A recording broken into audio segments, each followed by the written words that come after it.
Alright, let's begin. So for this video, we're going to be covering the sound system as well as the visualization tools that I added this semester. So for the sound effect player, it is activated at the start of the game. This uses Erklang's sound system, so via an attorney we pass through the call to activate, and this will create our sound engine using Erklang, set the volume to be the default volume, and set the current volume to be that default volume as well. We use a strategy pattern to determine how to change volume. I will cover that a bit more once I finish talking about the process of the manager. So once we do that, that is activating the Erklang sound engine.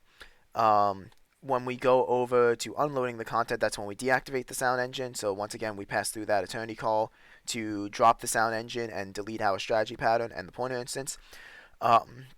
Erklang keeps track of all sound sources that we create, so we are not responsible for deleting them inside this manager. So inside the manager, you can pass in a map key in a WAV file format, which is shown here as part of the documentation on how to create a sound file in here. Once we do that, we do our checks to make sure that it can be put into the list. We get the engine via an attorney from the current player, and once we have that, we can add the sound sources from that file. Unloading, we just delete the pointer instance for the manager. Once again, all these sound sources will be handled by Erklang itself. So when we do this, when we drop the sound source here, that will clean up all the files that we gave it.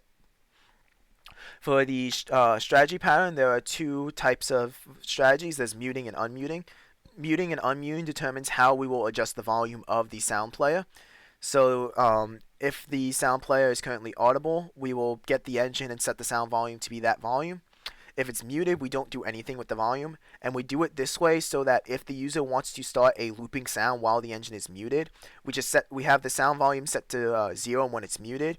The looping sound can start playing, the user won't hear it because the sound's set to 0, and then when we unmute, we update the current volume to be whatever they've defined in the duration that the engine was muted, and then that will let them hear the sound volume again. So we have whenever we set the volume, we update our current volume parameter to be that. We tell our strategy we want to set the volume. That will say if we're muted, it will do nothing because the muted strat has nothing in it. The audible strat will get the engine and set the sound volume. Beyond that, there's also a function called stop all sounds. This can be used for if the user wants to add in some sort of moment to stop all the sounds, but also it is used by the scene manager for whenever we need to change scenes. That way sounds from a prior scene don't interfere with sounds from the current scene.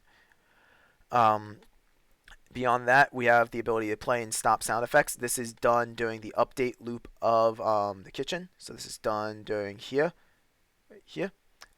This will do the command pattern that we had, where we'll loop through all of the current sound cue requests. So whenever you ask to stop a sound, it pushes it onto the queue. Whenever you want to start a sound, it pushes onto the queue. Loop through all the starting sounds, play the sound effects, loop through all the stopping sound effects, stops the sound effects. For the kitchen sound effect wrapping class, this is what the user defines to make their own audios from the files in the asset manager. We pass in this key associated with that file, and then we will create an alias of it from the SFX manager. By creating an alias, we are allowed to have multiple different sounds of the same type, but with different parameters. So you can have some of them looping if you felt like it. You can adjust the volumes to have all of them unique. By doing it with aliases, it allows multiple variations of the sound. It also allows us to have the stop sound of all source, not stopping every sound from multiple different game objects. So that, like I said, there's an option to play it single or play it looping. These are all played during the engine execute request here. Lastly, for visualization tools added, we have a few things. The first one is a line, which will create from an anchor point in a direction positively and negatively at a very large number to make it seem like it goes on for infinity. Points, we will just make a point and have a tiny square at that position. Rays follow the rules of points, but only have multiply k in one direction. And segment, you don't multiply by k, you just use those min and max positions. And that's it.